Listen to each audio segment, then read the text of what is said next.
আমাদের চ্যানেলে নতুন নতুন পর্ব, গল্প পড়তে ও দেখতে চ্যানেলটি সাবস্ক্রাইব করে রাখুন। সকাল হতে অঝোর ধারায় বৃষ্টি হচ্ছে। বৃষ্টি শিমুলের খুব প্রিয়। বৃষ্টিতে ভিজতে তার খুব ভালো লাগে, কিন্তু আজ তার গায়ে ভীষণ জ্বর। তাই জানালায় দাঁড়িয়ে বৃষ্টি উপভোগ করছে। টিনের চালে ঝমঝম সুরে বৃষ্টি পড়ার শব্দ এ যেন এক অন্য রকম অনুভূতি। হঠাৎ করে ছাতা মাথায় শান্ত এসে হাজির। কিরে শিমুল, কি করছিস? কি আর করব, জানালায় দাঁড়িয়ে বাইরের বৃষ্টি দেখছি। শান্ত শিমুলের কানে কানে বলল, বৃষ্টিতে ভিজবি? না রে, আজকে শরীরটা ভালো নেই, গায়ে ভীষণ জ্বর। তাহলে তো বাইরে গিয়ে লাভ নেই, চল ঘরে বসে কিছু খেলি। কি খেলা যায়? তোদের ঘরে লুডো আছে? আছে তো। তাহলে চল বসে লুডো খেলা যাক। এরপরই দুজনে মিলে বসে পড়ে লুডো খেলতে। শিমুল আর শান্ত দুজনেই স্থানীয় একটি স্কুলের 10ম শ্রেণীতে পড়ে। শিমুলের বয়স 15 আর শান্ত 17। শান্ত এর আগে 2বার ক্লাস 8 ফেল করেছে। নাম তার শান্ত হলেও সে মোটেও শান্ত নয়। তার চরিত্র তার নামের বিপরীত। সারাদিন তার উপর অশান্তি ভর করে থাকে। সকাল হোক কিংবা রাত, দুষ্টুমিতে সে সব সময় পাকা হাত। লুকিয়ে মানুষের ঘরের চালে ঢিল মারা, এলাকার বোকা ছেলেদের পেছনে লাগা, খামাকাই কারোর সাথে ঝগড়া বেঁধে দেওয়া, রাতে ভূত সেজে মানুষকে ভয় দেখানো, এগুলো তার জন্য খুবই সাধারণ ব্যাপার। এলাকায় তাকে নিয়ে সমস্যার শেষ নেই। তার নামে নালিশ শুনতে শুনতে তার মা হাঁপিয়ে গেছে। একমাত্র ছেলে, বাবা বিদেশ থাকেন। তার মায়ের আদরে এক প্রকার বাদর তৈরি হয়েছে সে। শিমুল আর শান্তর মধ্যে বয়সের তফাৎ থাকলেও দুজনেই খুব ভালো বন্ধু। পুকুরে গোসল করা, দূরে বেড়াতে যাওয়া, মাঠে খেলতে যাওয়া, সব কিছুতেই দুজন একসাথে থাকে। শান্তর গায়ের রং অতটা ফর্সা মনে না হলেও চেহারায় একটা মায়াবী ভাব রয়েছে। এছাড়াও তার আরো একটি গুণ রয়েছে, সে যে কাউকে সহজেই আপন করে নিতে পারে। কি যে জাদু তার দুই ঠোঁটে! তার মিষ্টি কথার ছলে পাষাণ হৃদয়েও প্রেমের ফুল ফুটে। শিমুল আর শান্ত লুডো খেলছে আর বাইরে বৃষ্টি ঝরছে তো ঝরছেই। বৃষ্টি কমার কোনো নাম। হঠাৎ করে শান্তর মা শান্তকে ডাক দিলেন। এই শান্ত, কই গেলি? শান্ত আসছি মা বলে লুডো খেলা রেখে উঠে চলে গেল। শান্ত চলে যাওয়ায় শিমুলেরও মন খারাপ হয়ে গেল। এরপর শিমুল ঘুমিয়ে পড়ল। ঘড়িতে তখন দুপুর 12টা। ঘন কালো মেঘের আড়াল থেকে উঁকি দিল দিনের সোনালী সূর্য। চারদিকে ঝলমলে রোদে মেঘে ঘর পুরোটাই কেটে গেল। শান্ত আবারও এলো শিমুলের বাড়িতে। এসে দেখলো সে ঘুমিয়ে গেছে। শিমুলকে ঘুমিয়ে দেখে শান্ত শিমুলকে না ডেকে চলে গেল। এরপর সে ছুটে চলল খোলা মাঠের দিকে। চঞ্চল স্বভাবের শান্ত এক জায়গায় বসে থাকতে ভালো লাগে না তার। সকাল থেকে বৃষ্টি হওয়ায় মাঠে কেউ তেমন একটা আসেনি। শান্ত আবারও বাড়ি ফিরে এলো। গোসল শেষ করে দুপুরে খাবারকে কিছুক্ষণের জন্য ঘুমিয়ে বিকেলে ঘুম থেকে উঠে ফ্রেশ হয়ে আবারও মাঠের উদ্দেশ্যে রওনা হলো সে। গ্রামের পশ্চিম কোণে বিশাল একটি মাঠ। সেই মাঠে বিকেলে জড়ো হয় এলাকার সব ছেলেপেলে। সবাই মিলে খেলাধুলা করে। সন্ধ্যা হলেই আবার বাড়ি ফিরে। আজকেও শান্ত সহ এলাকার সকল ছেলে মাঠে খেলাধুলা করছিল।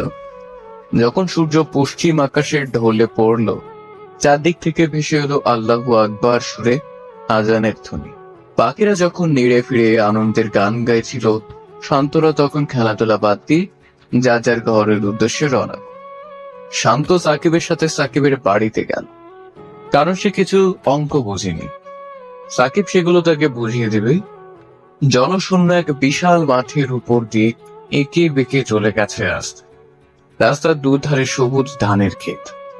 সাকিব আর শান্ত সেই পথ ধরেই হেঁটে চলছে। আধা ঘন্টা হাঁটতে হাঁটতে সে পৌঁছে গেল সাকিবদের বাড়ি। সেখানে যাওয়ার পর তারা দুজনে মিলে নাস্তা করলো।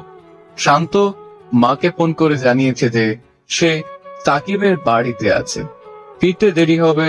নাস্তা করার পর দুজনে মিলে পড়তে বসলো। সাকিব শান্তকে ভালো করে অঙ্ক বুঝিয়ে দিল।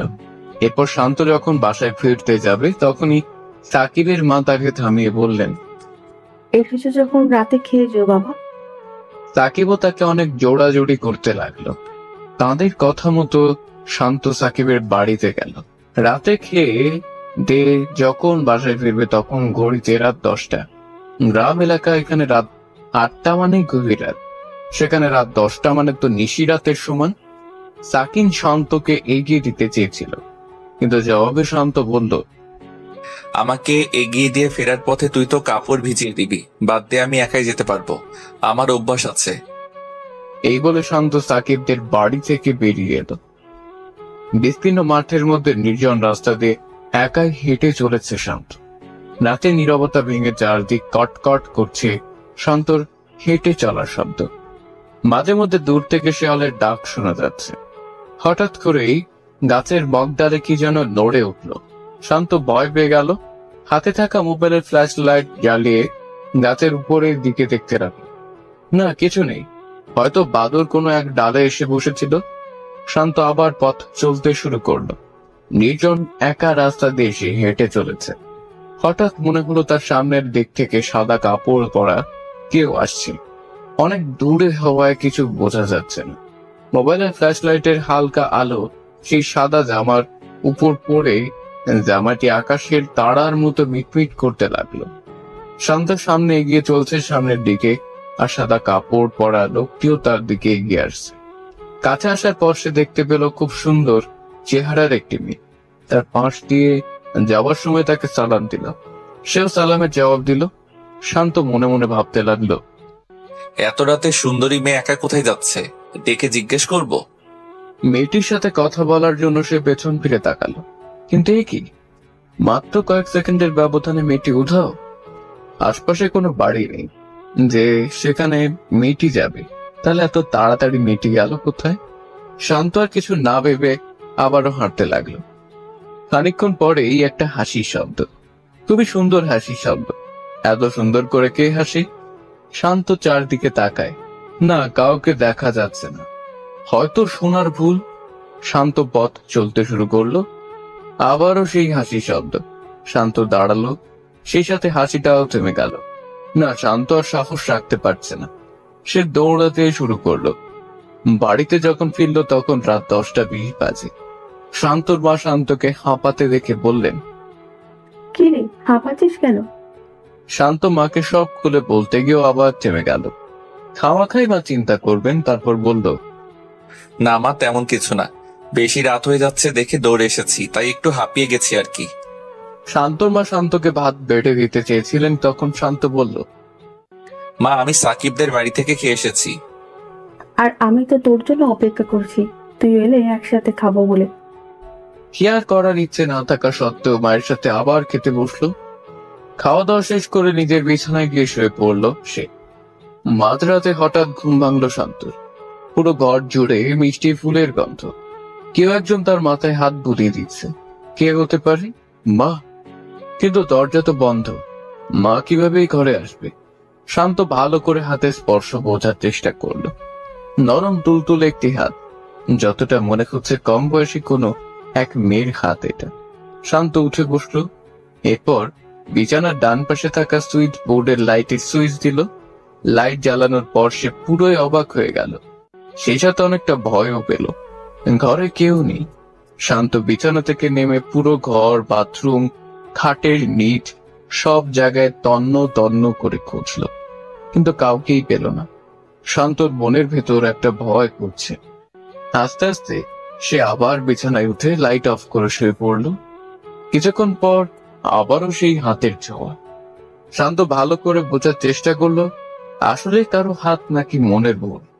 না, মনের ভুল নয়, ঠিকই কেউ তার মাথায় আদর করে হাত বুলিয়ে দিচ্ছে। শান্ত সেই হাত চেপে ধরে অন্য হাত দিয়ে মোবাইলের ফ্ল্যাশ লাইট অন করলো। কি, সে তার কোল বালিশের একটি অংশ হাতে নিয়ে বসে আছে। অদৃশ্য থেকে একটা হাসির শব্দ শুনতে পেল সে। হাসির শব্দটা কেমন যেন পরিচিত মনে হচ্ছে। হ্যাঁ, এ তো সেই হাসি যা সে সাকিবদের বাড়ি থেকে ফেরার পথে শুনেছিল।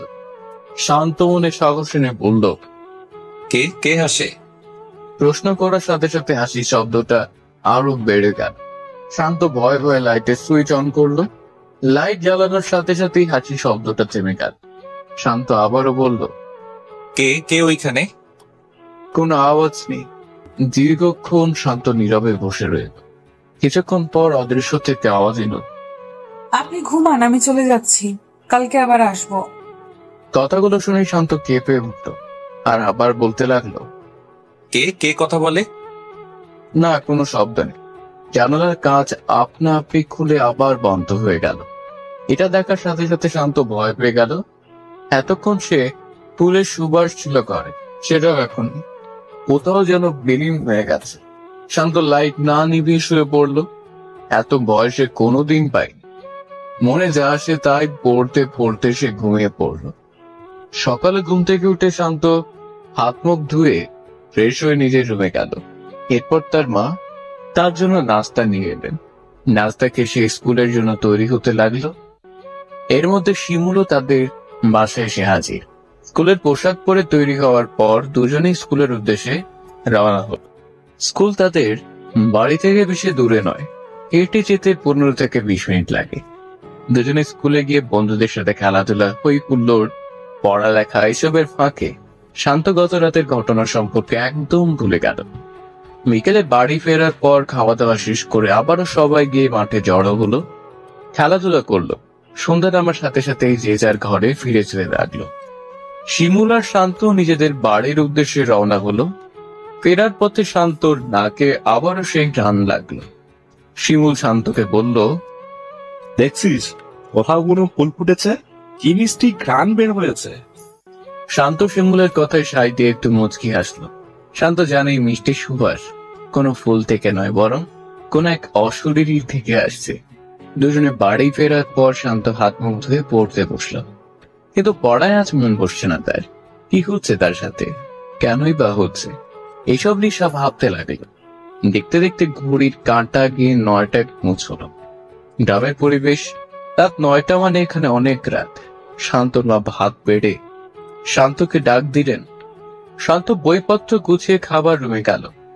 রাতের খাওয়া দাওয়া শেষ করে শান্ত নিজের রুমে গেল। অন্যদিন মশারি না টাঙালেও আজ সে মশারি টাঙিয়ে এরপর বিছানায় শুয়ে পড়ল। ছোটবেলায় সে শুনেছে মশারির ভেতর নাকি জিন ভূত প্রবেশ করতে পারে। বিছানায় শুয়ে শুয়ে শান্ত দোয়া কালাম যা জানে পড়তে লাগলো। এসব পড়তে পড়তে কখন যে তার ঘুম লেগে গেল সে টেরই পায়নি। মাঝরাতে হঠাৎ জানালার কাঁচের শব্দ শুনে তার ঘুম ভাঙে। কেউ জানালার কাঁচ খুলে ভেতরে প্রবেশ করছে। পুরো ঘর মিষ্টি সুবাসে ভরে গেল। শান্ত চোখ মেলে তাকালো। আবারও তার মাথায় সে কোমল হাতের ছোঁয়া। শান্ত তাড়াতাড়ি করে উঠে লাইট অন করলো। ঘরে কেউ নেই। শান্ত ভয় ভয় কণ্ঠে বলল, কে কে এই ঘরে? অদৃশ্য থেকে আওয়াজ এলো, আমি হুরায়রা। হুরাইরা? কোন হুরাইরা? আমি তো এই নামে কাউকে চিনি না। অদৃশ্য থেকে অদ্ভুত একটা হাসি। শান্ত ভয়ে ভয়ে বলল, আপনি হাসছেন কেন? আপনি কি একটু পরিষ্কার করে বলেন তো? বললাম তো আমি হুরায়রা, পরিলোকের মেয়ে হুরাইরা। কি বললেন? পরি? পরি বলে কিছু আছে নাকি? কেন আপনি জানেন না? আল্লাহ মানুষ যেমন তৈরি করেছেন তেমনি জিনও তৈরি করেছেন।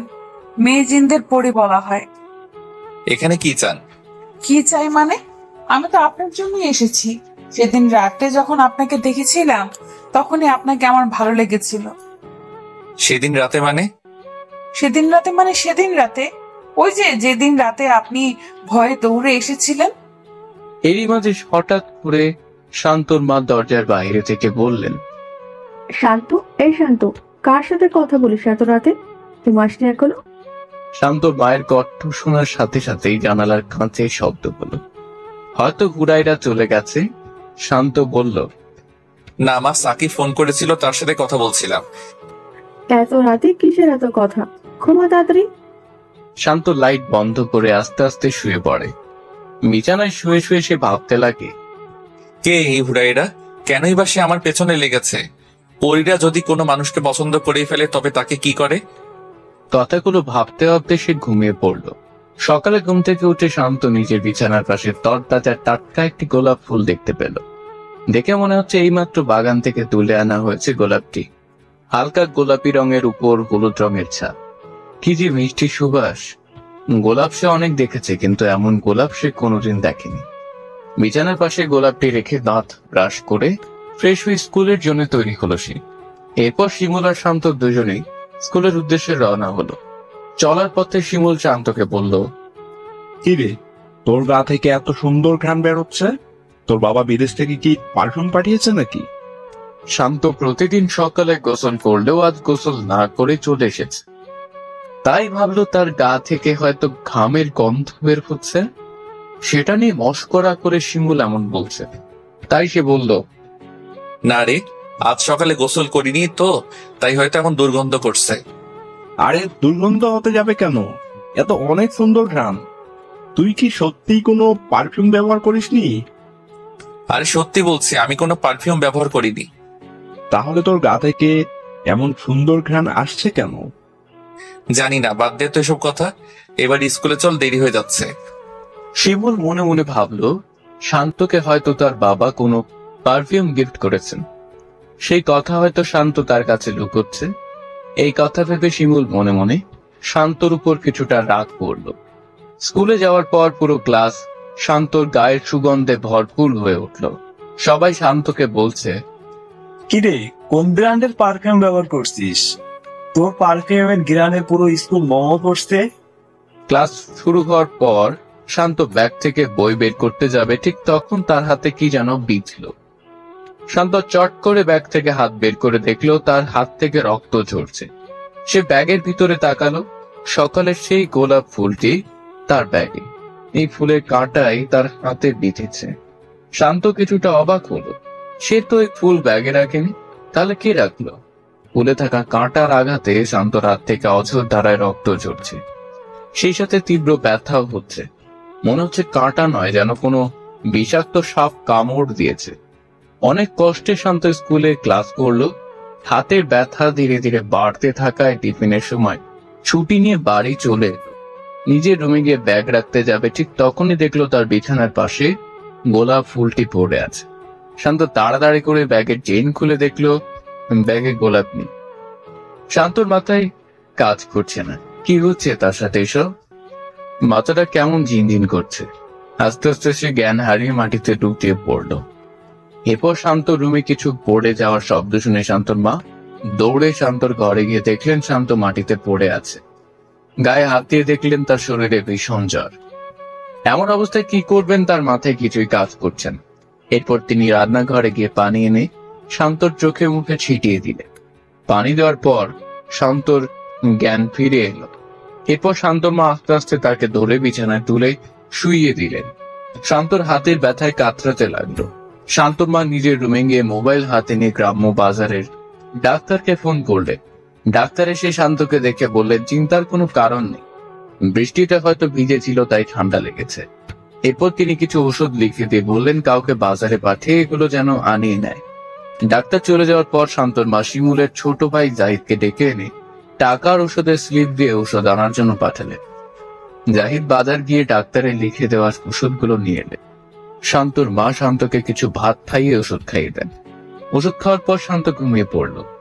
বিকেলে স্কুল ছুটির পর শিমুল বাড়ি ফিরে খাওয়া দাওয়া করে শান্তদের বাড়িতে গেল। শান্ত তখনও ঘুমোচ্ছিল। শিমুল শান্তর মাকে গিয়ে জিজ্ঞেস করলো, খালা, শান্ত কোথায়? সে তো ঘুমোচ্ছে। শান্ত তো এই সময় ঘুমানোর কথা নয়। স্কুল থেকেও আজ ছুটি নিয়ে এলো, বললো হাতে নাকি কিসের কাটা বিঁধেছে, তাই ব্যথা করেছে।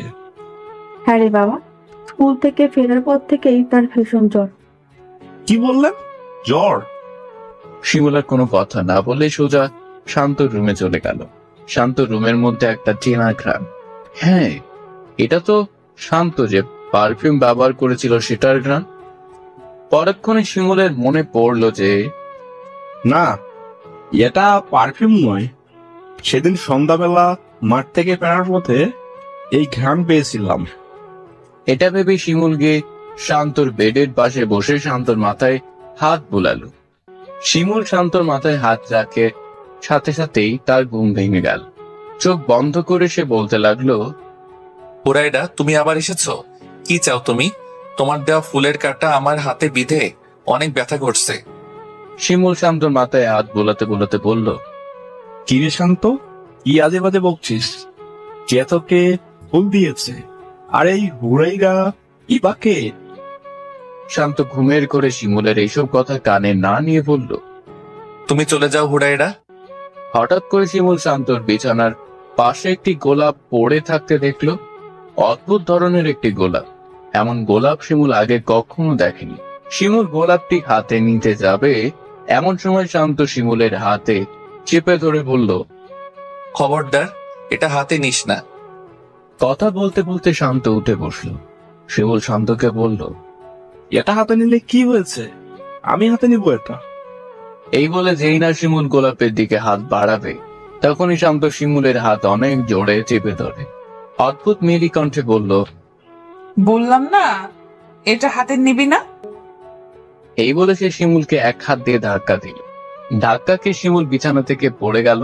শান্ত সুস্থ থাকা অবস্থায় ও শিমুলকে এভাবে এক হাতে ধাক্কা দিয়ে ফেলে দেওয়া অসম্ভব।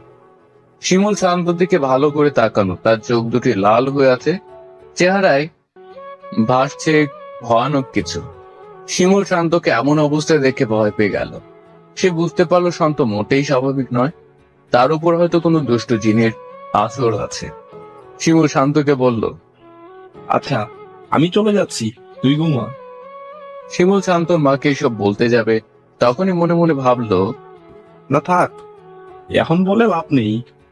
জিনটা আশেপাশে থাকলে শান্তর ক্ষতি করতে পারে। তাই সে কিছু না বলে চুপচাপ বাড়ি ফিরে এলো। মনে মনে ঠিক করলো আগামীকাল মসজিদের ইমাম সাহেবকে নিয়ে শান্তর বাড়িতে যাবে। শিমুল চলে যাওয়ার পর শান্ত আবার শুয়ে পড়লো। শান্তর মা শান্তর ঘরে গিয়ে দেখলো গায়ের জ্বর এখনো কমেনি। তিনি একটি রুমাল ভিজিয়ে শান্তর মাথায় রাখলেন। এরপর তিনি রান্নাঘরে গিয়ে রান্না বসালেন। মাগরিবের সময় শান্তর ঘুম ভাঙলো। গায়ের জ্বরটাও কিছু কমেছে। শান্তর জ্বর কমেছে দেখে শান্তর মাও কিছুটা স্বস্তি পেলেন। রাতে খাবার শেষে শান্তকে ওষুধ খাইয়ে দিলেন শান্তর মা। উনি চেয়েছিলেন আজ ছেলের পাশেই শুবে, কিন্তু শান্ত কিছুতেই তাকে শুইতে দিল না। এরপর তিনি বললেন, আচ্ছা, আমি আমার রুমে যাচ্ছি, তবে তুই দরজা ভেতর থেকে বন্ধ করিস না কিন্তু। এই বলে শান্তর মা নিজের রুমে চলে গেলেন। আর এইদিকে হঠাৎ করে মাঝরাতে শান্তর ঘুম ভেঙে গেল। ঘুম ভাঙার পর শান্ত দেখলো তার মাথার পাশে কেউ একজন বসে আছে। ডিম লাইটের হালকা আলোয় পুরো বোঝা যাচ্ছে না, তাই সে লাফ দিয়ে উঠে এই লাইটের সুইচ দিল। লাইট জ্বালানোর পর সে যা দেখলো তার জন্য সে মোটেই প্রস্তুত ছিল না। তার বিছানায় মাথার পাশটাতে বসে আছে অসাধারণ সুন্দর একটি মেয়ে। এত সুন্দর মেয়েকে সে কোনোদিন দেখেনি। মেয়েটিকে দেখার পর সে তার হাতের ব্যথার কথা একেবারেই ভুলে গেল। কিছুক্ষণ তার দিকে এক দৃষ্টিতে তাকিয়ে রইল সে। মায়াবী হরিণী দুই চোখ, সরু নাক, হালকা গোলাপি চিকন দুই ঠোঁট, দুটি আলতা ফর্সা গাল। সাদা গাউন পরায় মেয়েটিকে অদ্ভুত সুন্দর লাগছে, যেন স্বর্গীয় কোনো পরী নেমে এসেছে তার ঘর। মেয়েটি শান্তকে এক দৃষ্টিতে তাকিয়ে থাকতে দেখে মেয়েটি বলল, কি ভয় পেয়ে গেলি নাকি? কাঁপা কাঁপা কণ্ঠে শান্ত জিজ্ঞেস করলো, কে আপনি? আর এত রাতে আমার ঘরে কি করছেন? মেয়েটি শান্ত প্রশ্ন শুনে হাসতে হাসতে বলল, এ মা, এত তাড়াতাড়ি আমাকে ভুলে গেলেন? আমি হুরাইরা, পরিলোকের মেয়ে হুরাইরা। আপনি কেন বারবার আমার কাছে আসেন? বললাম তো, তোমাকে আমার খুব ভালো লাগে, তাই তোমাকে নিয়ে আমি পরিলোকে যেতে চাই। কিন্তু আমার তোমাকে একদম ভালো লাগে না। কথা বলতে বলতে হঠাৎ শান্ত হাতে ব্যথা অনুভব করলো। তখন সে হুরায়রাকে বলল, তুমি কেন আমাকে এই বিষাক্ত গোলাপ দিয়েছ? এই গোলাপের কাঁটা হাতে বিঁধে আমার আজ এই করুণ অবস্থা। হুরায়রা এক রহস্যজনক হাসি হেসে বলে, কি বললে? বিষাক্ত গোলাপ? এই গোলাপ আমাদের পরিলোকের সবচেয়ে উৎকৃষ্ট গোলাপ। আমরা এই গোলাপের গন্ধ গায়ে মাখি, তাই আমাদের শরীর থেকে সুন্দর ঘ্রাণ পাওয়া যায়। উৎকৃষ্ট না ছাই, তোমার গোলাপ তোমার কাছেই রাখো। এই বলে শান্ত গোলাপটি হুরায়রার দিকে ছুঁড়ে মারল। শান্তর গোলাপ ছুঁড়ে ফেলায় হুরায়রা রাগ করে বলল, দেখো, তুমি কিন্তু আমার ভালোবাসাকে অপমান করছো। এটা কিন্তু আমি সহ্য করব না। ভালোবাসা না কচু?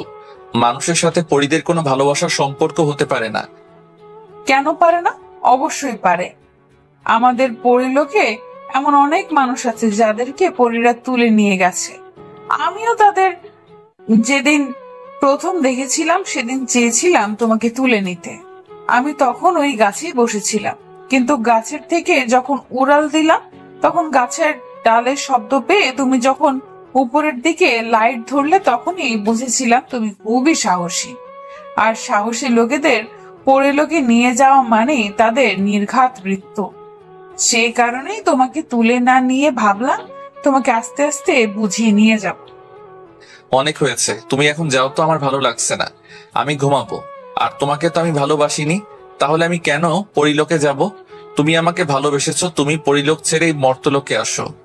আমি যদি পরিলোক ছেড়ে মর্তলোকে আসি তবে পরীরা আমাকে যে কোনো উপায় খুঁজে বের করবে আর আমাকে এবং তোমাকে মেরে ফেলবে। ভালোবেসে মরতে কি তুমি ভয় পাও? হুমায়রা বুঝতে পারলো এই পাকাপোক্ত ছেলের সাথে সে কথায় পেরে উঠবে না, তাই সে বলল, তুমি এখন ঘুমাও, কালকে তোমার জন্য নতুন এক উপহার নিয়ে আসবো। তুমি না আসলে আমি খুশি, আর এটাই আমার সবচেয়ে বড় উপহার। হুমায়রা রাগ করে শান্তর দিকে তাকিয়ে কিছু বলতে চাচ্ছিল কি ভেবে কিছুই না বলে অদৃশ্য হয়ে গেল। হুমায়রা চলে যাওয়ার পর শান্ত আবারও শুয়ে পড়ল। গায়ের জ্বর কমলেও হাতের ব্যথা কিছুতেই কমছে না। তারপর লাইটের সুইচ অফ করে শান্ত আবারও শুয়ে পড়ল। কিছুতেই ঘুম আসছে না। একেই তো হাতে ব্যথা, তার উপরে পরীটা বড্ড জ্বালাতন করছে। যদি সে পরী না হয়ে মানুষ হতো তাহলে সে তাকে সাদরে গ্রহণ করত, কিন্তু মানুষ হয়ে পরীর সাথে প্রেম অসম্ভব। তার ডাকে সাড়া দেওয়া মানে সারা জীবনের জন্য দুনিয়া ছেড়ে পরিলোকে চলে যাওয়া। এটা মৃত্যুর চেয়ে বা কম কিসে? বিছানায় শুয়ে শুয়ে ভাবতে লাগলো শান্ত। এইসব কথা ভাবতে ভাবতে ঘুমে তার দু চোখ বন্ধ হয়ে এলো। কিছুক্ষণ পর শান্তর মা এসে তার মাথায় হাত দিয়ে দেখলো তার জ্বর অনেকটা কমেছে। ছেলেটা জ্বর কমতে শুরু করেছে দেখে তিনি অনেকটা চিন্তামুক্ত। এরপর তিনি আবারও নিজের রুমে গিয়ে শুয়ে পড়লেন। শান্তর মা বিছানায় শুয়ে থাকলেও কেন জানি তার ঘুম আসছে না। বিছানার এপাশ ওপাশ করতে করতেই রাত পার হয়ে গেল। ভোর হতেই মসজিদের মিনার হতে ভেসে এলো আজানের সুমধুর ধ্বনি। বিছানা ছেড়ে উঠে গিয়ে উজু করে ফজরের নামাজ আদায় করলেন। এরপর আবার শান্তর রুমে গিয়ে দেখলেন শান্ত ঘুমাচ্ছে। আস্তে আস্তে ছেলে রুম থেকে বাইরে এসে উঠোনে কিছুক্ষণ পায়চারি করলেন। পুরো বাড়ি জুড়ে সুন্দর একটা মিষ্টি সুবাস পাওয়া যাচ্ছে। শান্তর মা ভাবলেন হয়তো বাড়ির আশপাশে কোথাও ফুল ফুটছে। আস্তে আস্তে যখন সূর্য পূর্ব আকাশের দিকে উদিত হতে লাগলো, সেই সাথে মিষ্টি সুবাসও মিলিয়ে যেতে লাগলো। তবে শান্তর মা বিষয়টিকে খুব একটি গুরুত্ব দিলেন না। অনেকক্ষণ বাকি হাঁটাহাঁটি করার পর শান্তর মা রান্নাঘরে গিয়ে সকালের নাস্তা তৈরির কাজে লেগে গেলেন। সকাল 8:30টার দিকে ঘুম ভাঙল শান্ত। শরীরের জ্বর নেই, তবে হাতে এখনো ব্যথা আছে। আস্তে আস্তে বিছানা ছেড়ে উঠে বাথরুমে গিয়ে হাত মুখ ধুয়ে ফ্রেশ হয়ে বাহিরে এলো। কিছুক্ষণ পর শান্তর মা তার জন্য নাস্তা নিয়ে তার রুমে গেলেন। নাস্তা দিয়ে আবারও ছেলের কপালে হাত দিয়ে দেখলো জ্বর কমেছে কিনা। শান্তর গায়ে জ্বর আর নেই। ছেলেকে নাস্তা দিয়ে তিনি বললেন, গতকাল শিমুল এসেছিল, সে বলল তোর হাতে নাকি কিসের কাটা বিঁধেছে, দেখি তো কোন হাতে। শান্ত মায়ের দিকে তার বা হাত বাড়িয়ে দিয়ে বলল, এই হাতের আঙুলে। শান্তর মা ছেলের আঙ্গুলের দিকে তাকাতেই আঁতকে উঠলেন। হাতের আঙ্গুলের যেখানে কাঁটা বিঁধেছে সেখান থেকে হাতের রং নীল হয়ে আস্তে আস্তে উপরের দিকে আসছে। শান্তর মা তাড়াতাড়ি উপরে গিয়ে ডাক্তারকে ফোন করলেন। ডাক্তার এসে শান্তর আঙ্গুল দেখে বললেন, হয়তো কাটা তার হাতের রগের মধ্যে বিঁধেছে। ভালো হবে আপনি তাকে ভালো কোনো হাসপাতালে নিয়ে দেখা, হাতে ইনফেকশন হলে তারা বুঝতে পারবে। শান্তমা ডাক্তারের কথা শুনে চিন্তিত হয়ে পড়লেন। ডাক্তারকে বিদায় দেওয়ার পর তিনি শান্তর বাবাকে ফোন দিলেন। শান্তর বাবা সব শুনে বললেন, আচ্ছা তুমি চিন্তা করো না, আমি এখন কিছু টাকা পাঠাচ্ছি আর আজাদকেও বলে দিচ্ছি তোমার যা টাকা লাগবে তার কাছ থেকে নিও। আজাদ হচ্ছেন শান্তর বাবার চাচাতো ভাই। গ্রামের বাজারে তার বড় একটি দোকান আছে। আশপাশের গ্রামের অনেক মানুষ তার দোকান থেকে খরচা পাতি নেয়। বড় দোকান হওয়ায় কাস্টমার বেশি থাকে। প্রতি মাসে 1 থেকে 1.5 লাখ টাকা আয় করে সেই দোকান থেকে। শান্ত বাবা মায়ের একমাত্র ছেলে। শান্ত জন্মের সময় তার মায়ের একটি সমস্যা হয়ে যায়, যার ফলে উনি বাচ্চা জন্ম দেওয়ার ক্ষমতা চিরতরে হারিয়ে ফেলে। তবে একটি ছেলে নিয়েই ওনারা সন্তুষ্ট। একমাত্র ছেলে, অল্প কিছু হলেই তাই বাবা মা চিন্তিত হয়ে পড়ে। শান্তর মা শান্তকে নিয়ে হাসপাতালে যাওয়ার জন্য তৈরি হচ্ছেন। এর মধ্যে শিমুল মসজিদের ইমাম সাহেবকে নিয়ে হাজির হলো। শিমুলকে শান্তর মা আলাদা করে ডেকে নিয়ে বললেন, কি রে, মসজিদের ইমাম সাহেবকে নিয়ে এসেছিস কেন? শিমুল শান্তর মাকে গতকাল বিকেলে ঘটে যাওয়া সব ঘটনা খুলে বলল, কিন্তু শান্তর মা মোটেই এসব বিশ্বাস করতে চাইছেন। শিমুল শান্তর মাকে বলল, আচ্ছা আন্টি, আমাকে একটু সময় দেন, আমি সবকিছু প্রমাণ করছি। এরপর শিমুল ইমাম সাহেবকে নিয়ে শান্তর রুমের দিকে গেল। ইমাম সাহেব আর শান্তর মাকে রুমের বাইরে রেখে শান্ত একাই গেল রুমের ভেতর। শান্ত তখন হাসপাতালে যাওয়ার জন্য তৈরি হচ্ছিল। শিমুল রুমে গিয়ে জিজ্ঞেস করলো, কিরে শান্ত, কি খবর? শান্ত জবাব দিল, কি আর খবর, হাতের ব্যথায় অবস্থা খারাপ। এখন মায়ের সাথে হাসপাতালে যাওয়ার জন্য তৈরি হচ্ছি। শিমুল শান্তর সাথে কথা বলছে আর মনে মনে শান্ত রুমে সেই গোলাপটি খুঁজছিল। হঠাৎ সে রুমের কর্নারে পড়ার টেবিলের নিচে গোলাপ ফুলটি দেখতে পেল। শান্ত রাতে এটা হুড়াইরার দিকে ছুঁড়ে মেরেছিল। এই টেবিলের নিচে পড়ে আছে ফুলটি। শিমুল গোলাপের দিকে তাকিয়ে বলল, কিরে, এত সুন্দর গোলাপ টেবিলের নিচে ফেলে রেখেছিস কেন? এই বলে শিমুল যেই না গোলাপ হাতে নিতে যাবে তখনই শান্ত মেরি কণ্ঠে চেঁচিয়ে উঠে বলল, এই, তোকে না গতকাল বলেছি এই গোলাপে হাত দিবি না, তবে কেন বারবার হাত দিচ্ছিস? এই বলে শান্ত এক লাফে বিছানার উপর দিয়ে গিয়ে কর্নারে শিমুলের পাশে দাঁড়াল। ইমাম সাহেব আর শান্তর মা সব ঘটনা বাইরে থেকে দেখছিলেন। শান্ত শিমুলকে মারতে উদ্যত হলো। তখনই শিমুল বলল, প্লিজ বন্ধু, ভুল হয়ে গেছে, আর ছুঁইব না এই গোলাপ।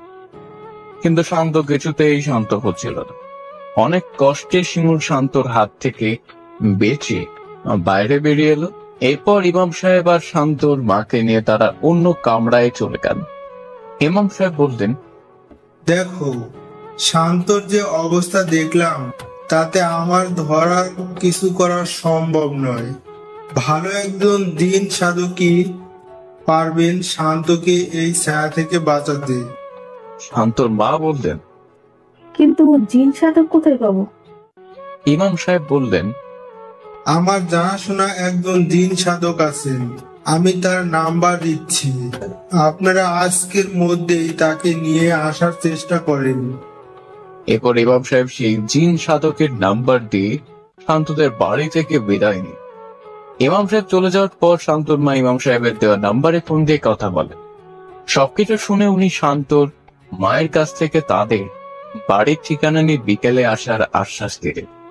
শান্তর মা ফোন রেখে আবারও শান্তর ঘরের দিকে গেলেন। শান্তর মাকে দেখার পর বলল, মা, আমি রেডি হয়ে গেছি, হাসপাতালে যাবে না? তোর বাবা টাকা পাঠাননি এখনো, টাকা পাঠালে বিকেলে যাব।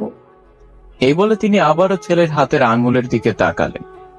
আঙুলের নীল রেখাটি আগে যে অবস্থানে ছিল তার চেয়ে 2 ইঞ্চি উপরের দিকে উঠে এসেছে। শান্তর মা কি করবেন কিছুই বুঝতে পারছেন না। আঙুলের নীল রেখাটি ক্রমশ উপরের দিকে উঠছে। এটা কেন হচ্ছে? হাসপাতালে ডাক্তারের কাছে যাবেন নাকি জিন সাধক আসার আগ পর্যন্ত অপেক্ষা করবেন? অনেক ভেবেচিন্তে তিনি মনে মনে ঠিক করলেন, আঙুলের জন্য ডাক্তার দেখাই। হতে পারে কাঁটা আঙুলের রগে বিঁধেছে, যার ফলে রগে কোনো ইনফেকশনের সৃষ্টি হয়েছে। এরপর তিনি শান্তকে বললেন, তোর হাতের আঙুল তো দেখছি সময়ে সময়ে খারাপের দিকে যাচ্ছে। আমার মনে হয় ঘরে যে কয়টা টাকা আছে সেগুলো নিয়ে হাসপাতালে যাই, পরে লাগলে না হয় তোর আজাদ চাচার কাছ থেকে ধার নিব। শান্ত মায়ের কথায় সম্মতি জানান। এরপর তিনি ঘরে গিয়ে বোরখা পরে শান্তকে নিয়ে হাসপাতালের উদ্দেশ্যে রওনা হলো। সাথে শিমুলও ছিল। হাসপাতালে যাওয়ার পর ডাক্তার ভালো করে শান্তর হাত দেখলেন। এরপর কিছু পরীক্ষা লিখে দিয়ে বললেন সেগুলো করানোর জন্য। শান্তর মা সেগুলো পরীক্ষা করার জন্য একটি ডায়াগনস্টিক সেন্টারে গেল। সেখানে শান্তর হাত পরীক্ষা করার পর তারা বলল পরের দিন সকালে সে রিপোর্ট নিত। সকাল থেকে এখন পর্যন্ত শান্তর হাতের নীল রেখা 2 ইঞ্চি উপরে উঠে গেছে। এই মতাবস্থায় পরীক্ষার রিপোর্ট গতকাল মানে অনেক দেরি। তাই তিনি ডায়াগনস্টিক সেন্টারের কর্মকর্তাদের অনেক অনুরোধ করলেন যে রিপোর্টটি আজকে দেওয়ার জন্য, কিন্তু তারা সেটা তো অপারগতা প্রকাশ করল। এরপর তিনি আবার সে ডাক্তারের কাছে গেলেন। ডাক্তার বললেন, রিপোর্ট না দেখে তো কিছু বলা যাবে না, আপনি বরং কালকে আসেন। শান্তর মা উপায়ন্তর না দেখে শিমুল আর শান্তকে নিয়ে বাসায় চলে এলেন। ঘড়িতে তখন বিকেল 3টে। শান্তর মা শিমুল আর শান্তকে ভাত দিয়ে নিজেও কিছু খেলেন। এর মধ্যে জিন সাধক শান্তর মায়ের ফোনে কল করলেন। শান্তর মা শান্তর পাশ থেকে দূরে সরে গিয়ে ফোনে কথা বললেন। জিন সাধক হুজুর তাদের বাজারে চলে এসেছেন, কিন্তু তাদের বাড়ি চিনতে পারছেন না। শান্তর মা ওনাকে বললেন, হুজুর আপনি অপেক্ষা করেন, আমি লোক পাঠাচ্ছি। শিমুল তাড়াতাড়ি করে খাওয়া শেষ করে জিন সাধক হুজুরের নাম্বার নিয়ে বাজারের দিকে রওনা। এরপর হুজুরের সাথে দেখা করে ওনাকে বাড়িতে নিয়ে এলো। শান্তর মা জিন সাধক হুজুরকে চা নাস্তা খেতে দিলেন। চা নাস্তা শেষ করার পর শিমুল আর শান্তর মা ওনাকে সবকিছু খুলে বললেন। সব শোনার পর উনি বললেন, আমাকে একবার তার সাথে কথা বলতে হবে। শিমুল বলল, হুজুর শান্ত এমনিতেই নর্মাল থাকে, শুধুমাত্র এই গোলাপ ফুল ছুঁতে গেলেই সে অস্বাভাবিক আচরণ শুরু করে। হুজুর বললেন, ঠিক আছে, আমি বিষয়টা দেখছি। তারপর তিনি শান্তর রুমে গিয়ে প্রবেশ করলেন। শান্তনাকে দেখে দাঁড়িয়ে সালাম দিল। উনি সালামের জবাব দিয়ে বললেন, বসো। শান্ত আবারও নিজের বিছানায় বসল। তারপর উনি তাকে জিজ্ঞেস করলেন, তোমার নাম কি? আমার নাম জুবাইর আহমেদ শান্ত। তুমি কি করো? পড়ালেখা করি। ভালো। হুজুর শান্তর সাথে কথা বলতে বলতে রুমের চারদিকে চোখ বুলাচ্ছিল। হঠাৎ টেবিলের নিচে পড়ে থাকা গোলাপের দিকে তার নজর গেল। বড়ই আশ্চর্য ধরনের গোলাপ। এই ধরনের গোলাপ উনিও কোনোদিন দেখেননি। গোলাপটি দেখে উনি বললেন, এত সুন্দর গোলাপ এখানে ফেলে রেখেছো কেন? ফুলদানিতে সাজিয়ে রাখলেই তো ভালো। এই বলে উনি যেই না গোলাপ হাতে নিতে যাবেন তখনই শান্ত বলে উঠল, এই ওটাতে হাত দিস না। হুজুর শান্তর দিকে তাকিয়ে বললেন, কি বললে তুমি? কি বললাম শুনতে পাসনি? ওইটাতে হাত দিস না, খবরদার। আমি ওটাতে হাত দিব, দেখি তুমি কি করতে পারো। এই বললে হুজুর যেই না গোলাপ ফুলটি স্পর্শ করতে যাবেন অমনি শান্ত এক লাফে হুজুরের সামনে গিয়ে ওনার হাত চেপে ধরে বলল, তোকে না বলেছি এটাতে হাত দিবি না? এই বলে সে হুজুরের এক হাতে ধরে ওনাকে ছুঁড়ে ফেলে দিল। শিমুল তাড়াতাড়ি এসে হুজুরকে ধরে তুলল। উনি হাতে খুবই আঘাত পেয়েছেন, হয়তো মুচকে গেছে। শান্ত শিমুলকে দেখে বলল, ও তাহলে এই বেটাকে তুই নিয়ে এসেছিস? তোকে তো আমি দেখি নেব। হুজুর এক মুহূর্ত দেরি না করে শিমুলকে নিয়ে শান্ত রুমের বাইরে গিয়ে শান্তকে ঘরে দরজা বন্ধ করে আটকে দিলেন। শান্তর মা হুজুরের কাছে এসে বললেন, কি হয়েছে হুজুর? কি দেখলেন আমার ছেলেকে? আপনার ছেলের উপর এক পরীর নজর পড়েছে। সে খুবই শক্তিশালী। তাকে বশে আনতে হলে আমি আমার জিনদেরকে হাজির করতে হবে।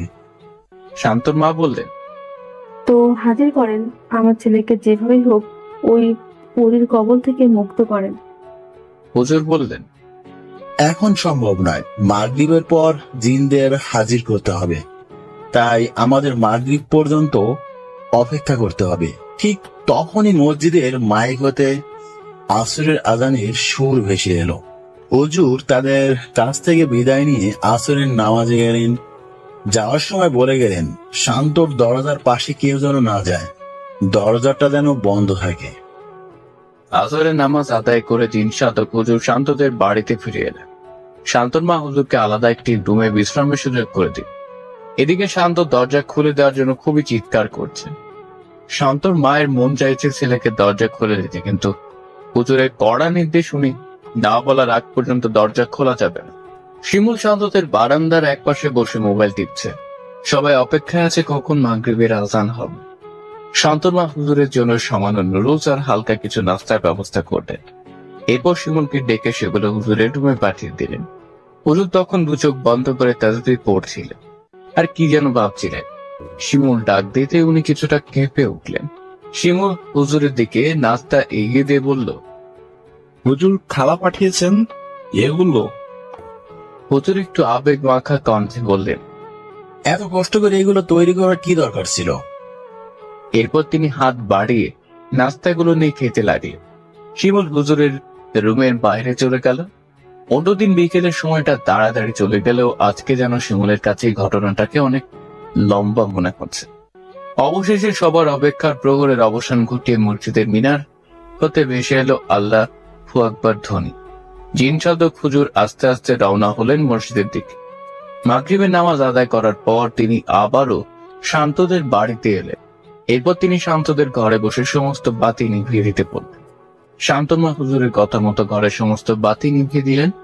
শান্তমা শিমুল রুমের একটি কর্নার চেয়ারে বসে রইলেন। সমস্ত ঘর অন্ধকার, কেউ কাউকে দেখতে পাচ্ছেন না। নীরব নিস্তব্ধ চারদিক, শুধুমাত্র হুজুরের কণ্ঠে গুনগুনে কিছু পড়ার শব্দ পাওয়া যাচ্ছে। হঠাৎ করে দরজার মধ্যে একটা শব্দ হলো। হুজুর তখনই বললেন, আইদারুস, তুমি এসেছো? হ্যাঁ জনাব, আমি এসেছি। তারপর হুজুর তাকে শান্তর সাথে হওয়া সব ঘটনা খুলে বললেন। পাশাপাশি শান্তমা শান্তর হাতে কাঁটা বেঁধে করুণ অবস্থার কথাও জানালেন। জিনটি সব শুনে বলল, হুজুর, আমি আপনার দেহের সাথে মিশে যাচ্ছি।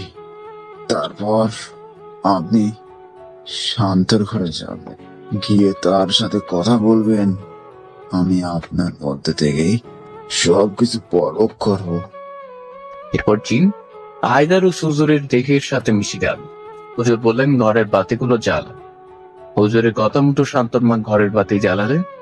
বাতি জ্বালানোর পর হুজুর আস্তে আস্তে হেঁটে চললেন শান্তর ঘরের দিকে। শান্তর ঘরের সামনে গিয়ে শান্তর ঘরে দরজা খুলে ভেতরে প্রবেশ করলেন। দরজা বন্ধ করে দেয় শান্ত অনেকক্ষণ ডাকাডাকি করে শেষে ঘুমিয়ে পড়েছে। হুজুর গিয়ে তার বিছানায় বসে তার মাথায় হাত বোলালেন। শান্ত ঘুমের মধ্যে বলল, কে হুরাইরা এসেছো নাকি? হুজুর আস্তে আস্তে ডাকলেন, শান্ত, এই শান্ত, ওঠো বাবা।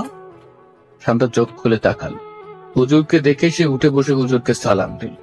হুজুর সালামের জবাব দিয়ে তার অবস্থা জানতে চাইলেন। শান্ত ভালোভাবে হুজুরের সব কথা উত্তর দিল।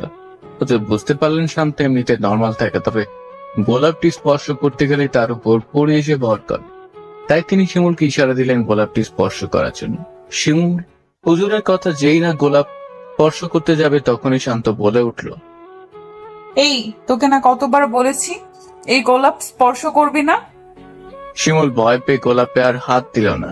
হুজুর শান্তর হাতের কনিষ্ঠ আঙ্গুল চেপে ধরে কিছু পড়তে লাগলেন। তখনই শান্ত জোরে জোরে চিৎকার করতে লাগলো। হুজুর শান্তকে আবারও জিজ্ঞেস করলেন, তোমার নাম কি? শান্ত উত্তর দিল, আমার নাম হুরায়রা। এইভাবে হুজুরের সাথে হুরায়রার কথোপকথন হতে লাগলো। তুমি কোথা থেকে এসেছো? আমি পরলোক থেকে এসেছি। কেন এসেছো এইখানে? এই ছেলেটাকে আমার ভালো লাগে তাই। তুমি যাবে কিভাবে? আমি ছেলেটাকে সঙ্গে নিয়েই যাব। তুমি কি ভালো ভালো যাবে, নাকি আমাকে কিছু করতেই হবে? শান্ত হেসে বলল, আমাকে তাড়ানোর মতো ক্ষমতা তোমার নেই, পারলে চেষ্টা করে দেখতে পারো। হুজুর হেসে বললেন, আমার সম্পর্কে তোমার ধারণা নেই, তাই তুমি এমন কথা বলছো। আমি তোমাকে বিদায় করে এই বাড়ি থেকে বিদায় নেব, তার আগে নয়। এই বলে হুজুর শান্তর কনিষ্ঠ আঙ্গুল ছেড়ে দিলেন। সাথে সাথেই শান্ত বিছানায় অচেতন হয়ে পড়ে গেল। শান্তর মা শান্তকে ধরতে যাবেন এমন সময় হুজুর থামিয়ে বললেন, এই মুহূর্তে তাকে স্পর্শ করবেন না, তাকে এই রুমে কিছু সময় একা রেখে দিন। হুজুরের কথায় সবাই শান্তকে রুমে একা রেখে চলে আসে। হুজুর আবারও আগের মতোই রুমে এসে সব বাতি বন্ধ করে জিন আয়দারুসের সাথে কথা বলতে শুরু করে। জিন আয়দারুস হুজুরকে জানালো, শান্তার উপরে যে ভর করেছে সে হচ্ছে পরিলোকের মেয়ে হুরাইরা।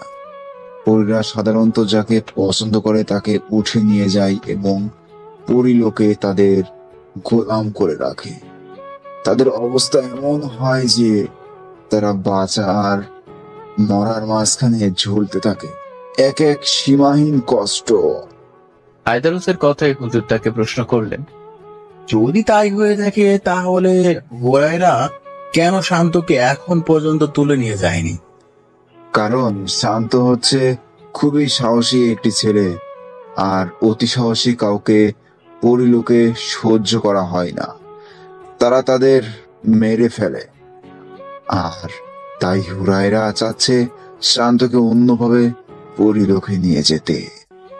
অন্যভাবে মানে কিভাবে? হুরায়রা যে আপনাকে বললো তাকে তাড়ানোর ক্ষমতা আপনার নেই।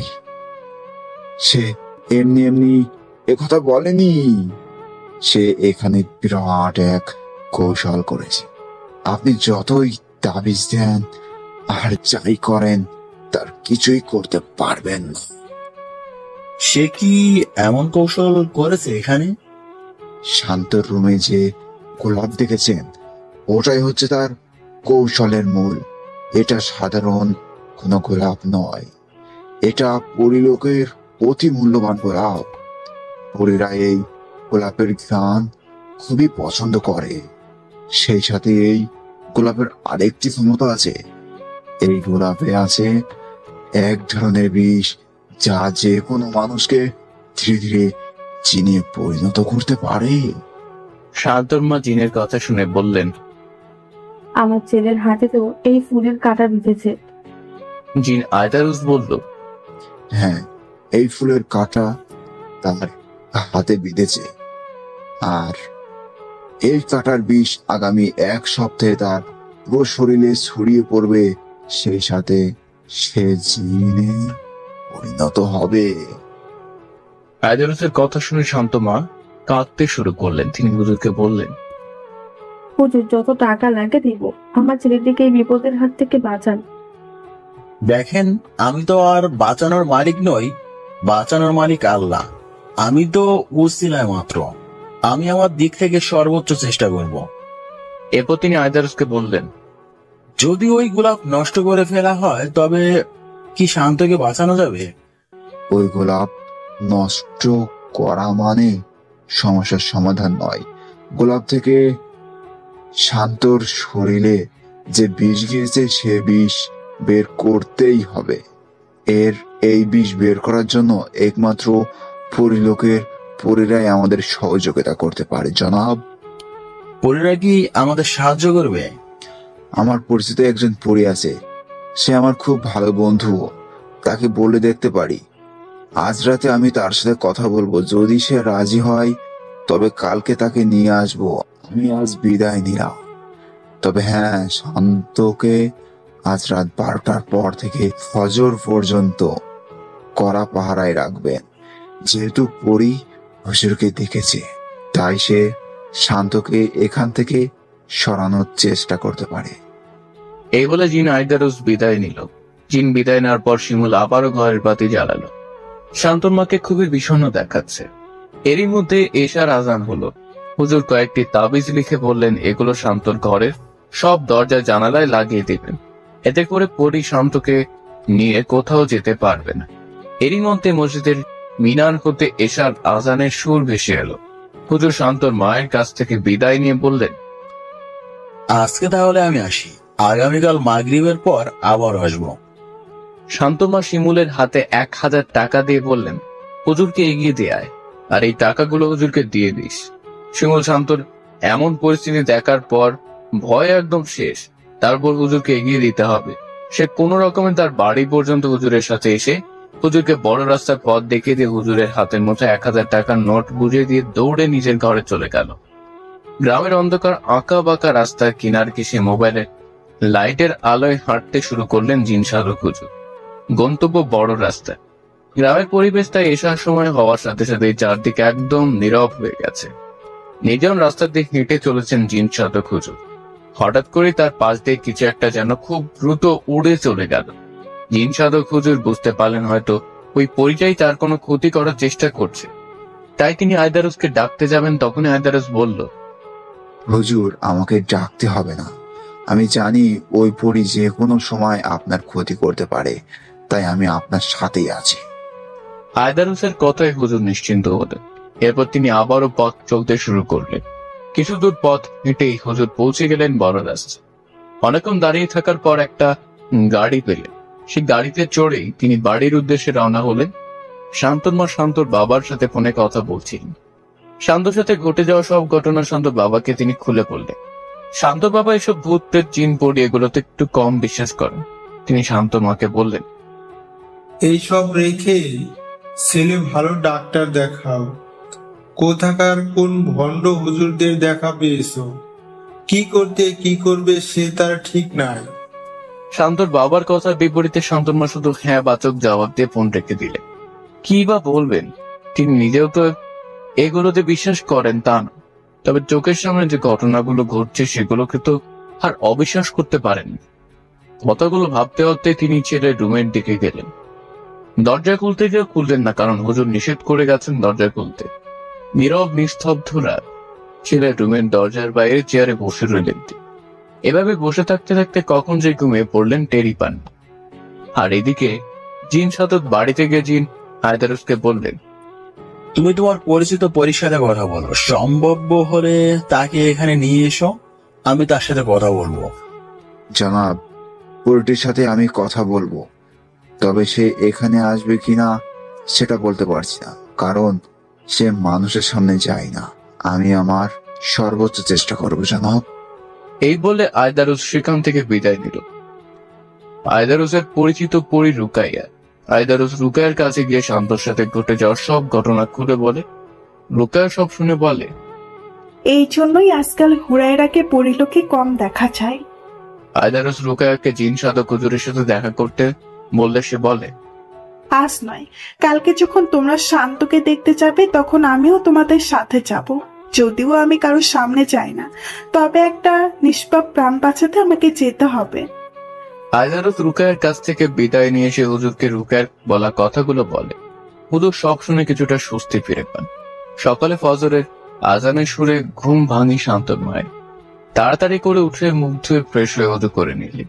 এরপর ফজরের নামাজ আদায় করে আস্তে আস্তে ছেলে ঘরের দিকে গেলেন। চুপি চুপি তিনি দরজা খুললেন। দরজা খুলে ভেতরে তাকাতেই চমকে গেলেন শান্তর মা। পুরো ঘরের আসবাবপত্র এদিক ওদিক ছড়িয়ে ছিটিয়ে আছে। বিছানার মাঝখানে এলোমেলো চুলে বসে আছে শান্ত। হঠাৎ করে মায়ের দিকে নজর পড়তে বিছানা থেকে এক লাফে তার দিকে আসতে লাগলো সে। তৎক্ষণাৎ শান্তর মা দরজার বাইরে এসে দরজা বন্ধ করে দিলেন। ছেলের এমন অবস্থা দেখে ওনার চিৎকার করে কান্না করতে ইচ্ছে করছে। চোখ মুছতে মুছতে নিজের রুমের দিকে গেলেন। কোনো কিছু রান্না করতে তার ভালো লাগছে না, যেহেতু ওযু আছে তাই জায়নামাজে দাঁড়িয়ে 2 রাকাত নফল নামাজ পড়ে হাত তুলে আল্লাহর কাছে মোনাজাত করতে থাকলেন। হে আল্লাহ, তুমি আমার সন্তান জন্ম দেওয়ার ক্ষমতা দিয়েছো। হে আল্লাহ, তুমি আমার সন্তান জন্ম দেওয়ার ক্ষমতা নিয়েছো। আমি নীরবে মেনে নিয়েছি, এই ভেবে যে আল্লাহ তো আমাকে নিঃসন্তান রাখেননি, অন্তত পক্ষে একটি সন্তান তো দিয়েছেন। হে আল্লাহ, তোমার দেওয়া এই নেয়ামত আমার কাছ থেকে কেড়ে নিও না। মোনাজাত করে করে কাঁদতে লাগলেন শান্তর মা। এভাবেই কেটে গেল অনেকক্ষণ। হঠাৎ করে শুনলেন বাইরে থেকে শিমুলের মা ডাকছে, ভাবি ঘুমিয়েছেন নাকি উঠে পড়েছেন? ভাবি, আপনি এত সকাল সকাল? হ্যাঁ, সকাল সকাল চলে এলাম। সারাদিন তো স্কুলে থাকি, শান্তকে দেখতে আসার সময় পাই না, তাই সকাল সকাল চলে এলাম। ভাবলাম ছেলেটিকে এক নজরে দেখে যাই। কিন্তু আপনি কাঁদছেন কেন ভাবি? ছেলের কথা ভেবে। কাঁদবেন না, সব ঠিক হয়ে যাবে। এবার চলেন শান্তকে দেখে আসি। শান্তকে তো এখন দেখা যাবে না ভাবি। কি বলছেন ভাবি? কেন দেখা যাবে না? ঘুমাচ্ছে নাকি? না, ঘুমাচ্ছে না, কিন্তু সে খুবই পাগলামি করছে। আমি গিয়েছিলাম তার রুমে, সে আমার দিকে তেড়ে এসেছিল। কি বলছেন ভাবি? শিমুল অবশ্য আমাকে বলেছিল, তবে বিষয়টা যে এত জটিল তা তো বুঝিনি। আচ্ছা ভাবি, আমি তাহলে আসি, অনেক বেলা হয়েছে, স্কুলে যেতে হবে তো। কি বলছেন ভাবি? চলে যাবেন মানে? আসুন, সামান্য চা নাস্তা করে যান। না ভাবি, এমনিতেই আপনার মন ভালো নেই, তার উপর এই বাড়তি ঝামেলায় আপনাকে জড়াতে চাচ্ছি না। আজ আসি, অন্যদিন না হয় এসে চা নাস্তা খেয়ে যাব। এই বলে শিমুলের মা বাড়ি চলে গেলেন। বাড়িতে গিয়ে শিমুলকে বললেন, আজ স্কুলে যাওয়ার প্রয়োজন নেই, তুই বরং শান্তদের বাড়িতে যা, তাদের হয়তো কোনো দরকারে লাগতে পারে। শিমুল মায়ের কথায় সায় দিয়ে নাস্তা করে শান্তদের বাড়িতে চলে আসে। ঘড়িতে যখন সকাল 8:30, শিমুল শান্তদের বাড়িতে এসে দেখে শান্তর মা শান্ত রুমের বাইরে একটি চেয়ারে নীরবে বসে আছেন। ঘড়িতে তখন সকাল 8:30। শিমুল শান্তর মায়ের পাশে গিয়ে সালাম দিয়ে বলল, শান্ত এখন কেমন আছে? শান্তর মা কান্না মিশ্রিত সুরে বলল, বেশি ভালো নেই রে বাবা। শিমুল শান্তর মাকে সান্ত্বনা দিয়ে বলল, চিন্তা করবেন না খালা, জিন সাধক হুজুর আজকে সন্ধ্যায় এলে দেখবেন সব ঠিক হয়ে যাবে। কথায় কথায় শান্তর মায়ের হঠাৎ মনে পড়লো আজকে তো শান্তর টেস্টের রিপোর্ট আনার কথা। এরপর শান্তর মা শিমুলের হাতে কিছু টাকা দিয়ে শান্তর টেস্টের রিপোর্ট ডায়াগনস্টিক সেন্টার থেকে নিয়ে ডাক্তারকে দেখানোর কথা বললেন। শান্তর মায়ের কথাতে শিমুল শহরে গিয়ে শান্তর টেস্টের রিপোর্ট নিয়ে ডাক্তারকে দেখান। ডাক্তার রিপোর্ট ভালো করে চেক করে বললেন, এই রিপোর্টে তো সবকিছু স্বাভাবিক। শিমুল বলল, তাহলে শান্তর হাতে ওই রেখাটা কিসের? ডাক্তারও চিন্তিত হয়ে বললেন, আমিও তো সেটাই ভাবছি। আচ্ছা, তুমি এক কাজ করো, আমি আরো 2টা টেস্ট দিচ্ছি রঙের, সেগুলো করিয়ে নিবি কেমন? যদি কিছু ধরা পড়ে। ডাক্তার কলম নিয়ে টেস্ট লিখছেন। শিমুল মনে মনে হাসছে আর বলতে, আপনি যতই টেস্ট দেন আর যাই দেন, শান্তর রোগ আপনাদের মেডিকেল সায়েন্সের বোধগম্য নয়। ডাক্তার টেস্ট লিখে শিমুলের হাতে দিলে শিমুল সেটা নিয়ে বাড়ি চলে আসে। শান্তর মা শিমুলকে দেখে জিজ্ঞেস করলেন, ডাক্তার কি বললো? ডাক্তার শান্তর রিপোর্ট দেখে বলেছেন রিপোর্ট নর্মাল, কোনো সমস্যা নেই, আর আরো 2টি টেস্ট লিখে দিয়েছে। টেস্ট কিভাবে করাবো? শান্তর যা অবস্থা। শিমুল শান্তর মায়ের কথা জবাবে বলল, আরে খালা, রাখেন তো ডাক্তার, যদি 100 টেস্ট করায় তাও এই রোগের মূল খুঁজে পাবে না, কারণ শিমুলের রোগ মেডিকেল সায়েন্সের বাইরে। এই রোগের জন্য জিন সাধক হুজুরের দরকার। শিমুলের কথায় শান্তর মা বললেন, তা অবশ্য ঠিক বলেছিস তুই, দেখি আজ হুজুর আসার পর কি হয়। সারাদিন শান্ত একা একটি ঘরের মধ্যে বন্দী। শান্তর মা একবার দরজার ফাঁক দিয়ে তাকিয়ে দেখেছিলেন শান্ত ঘুমিয়ে আছে। সেই সুযোগে একটি প্লেটে কিছু ভাত আর পানি তার বেডের পাশের টেবিলে ঢেকে রেখে এসেছেন। ঘড়িতে বিকেল 4টা। ছেলে চিন্তায় শান্তর মা সারাদিন কিছুই খাননি। অপেক্ষা মাগরিবের, অপেক্ষা জিন সাধক হুজুরের। দীর্ঘ অপেক্ষার পর মাগরিবের পূর্ব মুহূর্তে জিন সাধক হুজুর এসে হাজির হলেন শান্তদের বাড়ি। জিন সাধক আসার কিছুক্ষণ পরেই মাগরিবের আজান হলো। অজু করে তিনি মসজিদের দিকে রওনা হলেন। মাগরিবের নামাজ আদায় করে তিনি আবারও শান্তদের বাড়িতে এসে হাজির। এরপর তিনি রুমে বসে বাতি নিভিয়ে জিন আয়দারুসকে ডাকলেন। জিন আয়দারুস পরি রুকায়াকে নিয়ে হাজির হলো। আয়দারুস এসেই সালাম দিয়ে বলল, জনাব, রুকাইয়াকে নিয়ে এসেছি, আপনি কথা বলেন। জিন আয়দারুস আসার পরপরই পুরো ঘর একটি মিষ্টি সুগন্ধে ভরে উঠেছে। শান্তর মায়ের কাছে ঘ্রাণটি পরিচিত মনে হলো। হঠাৎ কারো মনে পড়ল এই ঘ্রাণ তো তিনি সেদিন সকালেও পেয়েছিলেন। তিনি বুঝতে পারলেন পরিদের সাথেই তাহলে এই ঘ্রাণ থাকে। জিন সাধক হুজুর রুকায়াকে সবকিছু বলতে যাচ্ছিলেন, এমন সময় অদৃশ্য থেকে রুকায়া বলল, জবাব, আইদারুস আমাকে সব বলেছে, তবে আমি একবার শান্তকে দেখতে চাই, সে কোন ঘরে আছে। শান্তর মা জবাব দিলেন, শান্ত সামনের ডান পাশের রুমে থাকে। সে আজ একটু বেশি পাগলামো করছে, তাই দরজা বন্ধ করে রেখেছি।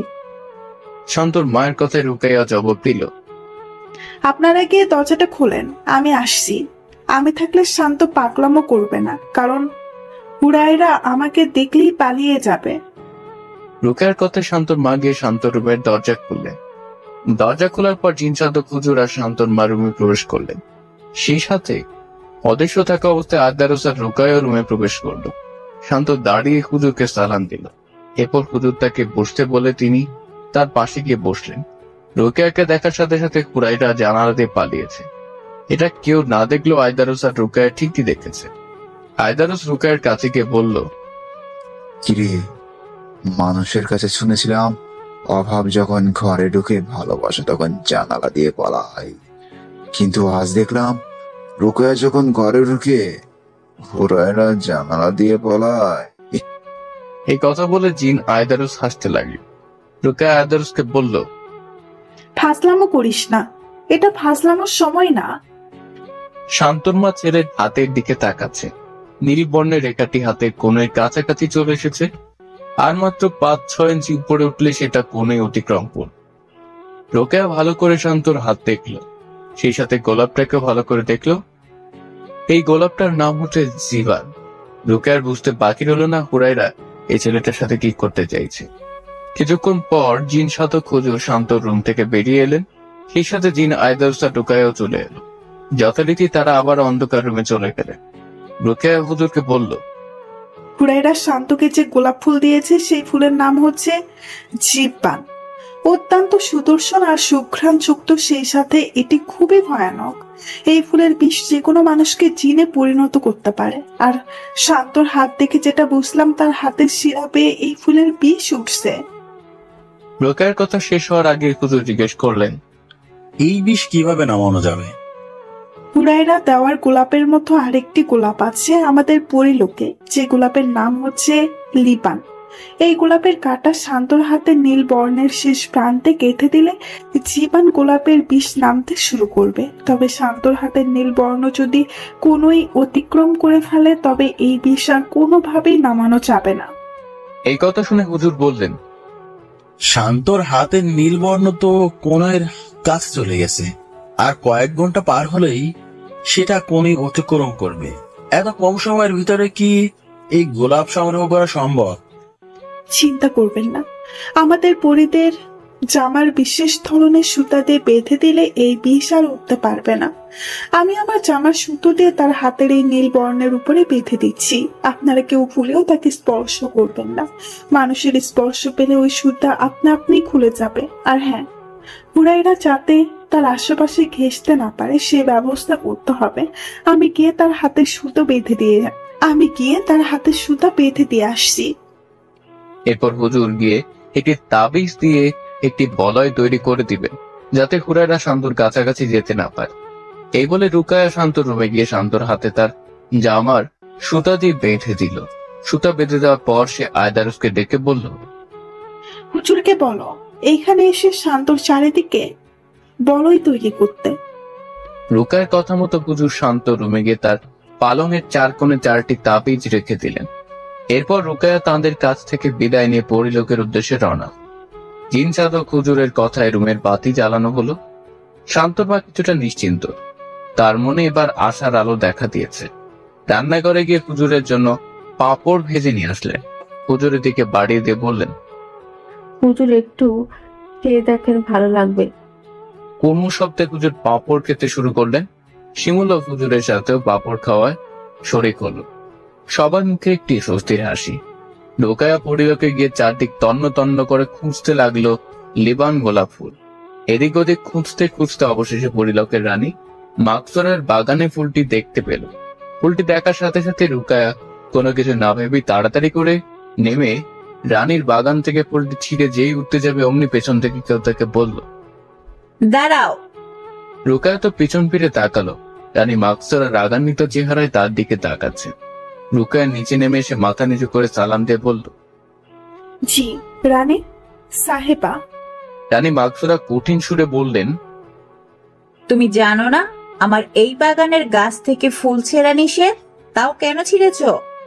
রুকায়া নিচের দিকে তাকিয়ে কাঁপা কাঁপা কণ্ঠে উত্তর দিল, না মানে রানী সাহেবা, লিবান গোলাপ কোথাও পাচ্ছিলাম না, তাই আপনার বাগান থেকে বাধ্য হয়ে নিতে হলো।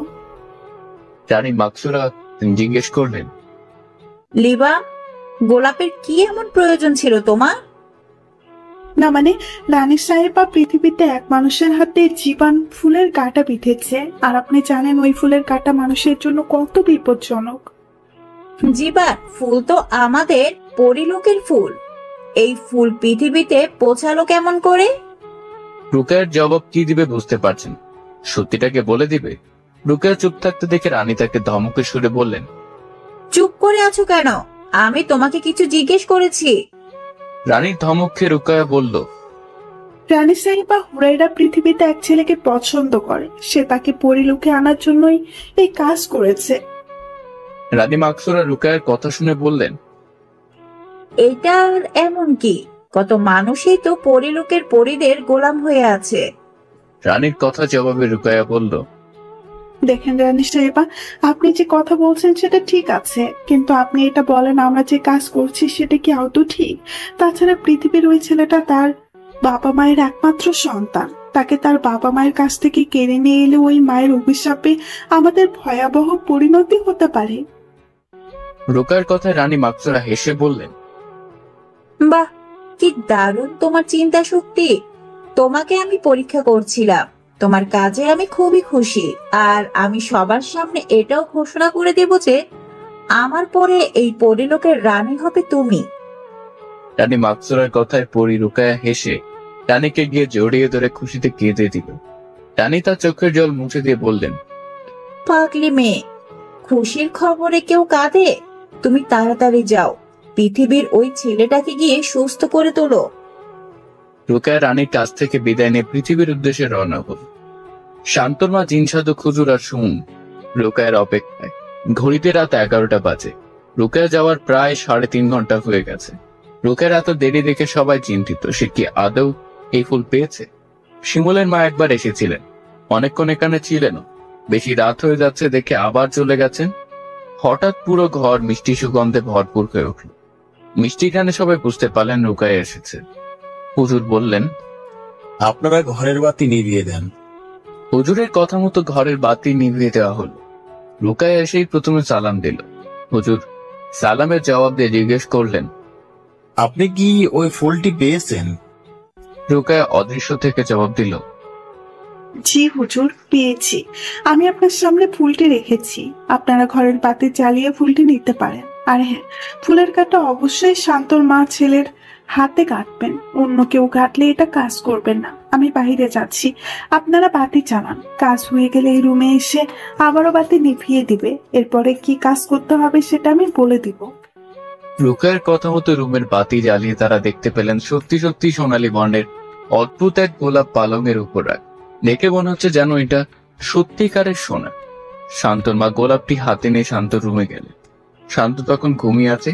ধীরে ধীরে ছেলের পাশে গিয়ে তার হাতে নীল বর্ণের শেষ প্রান্তে গোলাপের কাঁটা গেঁথে দিলেন। কাঁটাতে হাতে গাঁথার সাথে সাথেই সেটা মিলিয়ে গেল। এর কিছুক্ষণ পরেই শান্তর হাতে নীল বর্ণের ডাকটি নিচের দিকে নামতে শুরু। এটা দেখে সবাই অনেক খুশি। হুজুর বললেন, চিন্তার আর কোনো কারণ নেই, আপনার ছেলে আবার আগের মতো সুস্থ হয়ে উঠবে ইনশাল্লাহ। এরপর সবাই রুকায়ার কথা মতো আগের রুমে গিয়ে বাতি নিভিয়ে দিল। রুকায়া এসে সবাইকে বলল, আপনারা আর কোনো চিন্তা করবেন না, শান্তর আর কিচ্ছু হবে না। আপনার ছেলের হাতের মধ্যে পুরোপুরি সুস্থ হয়ে উঠবে।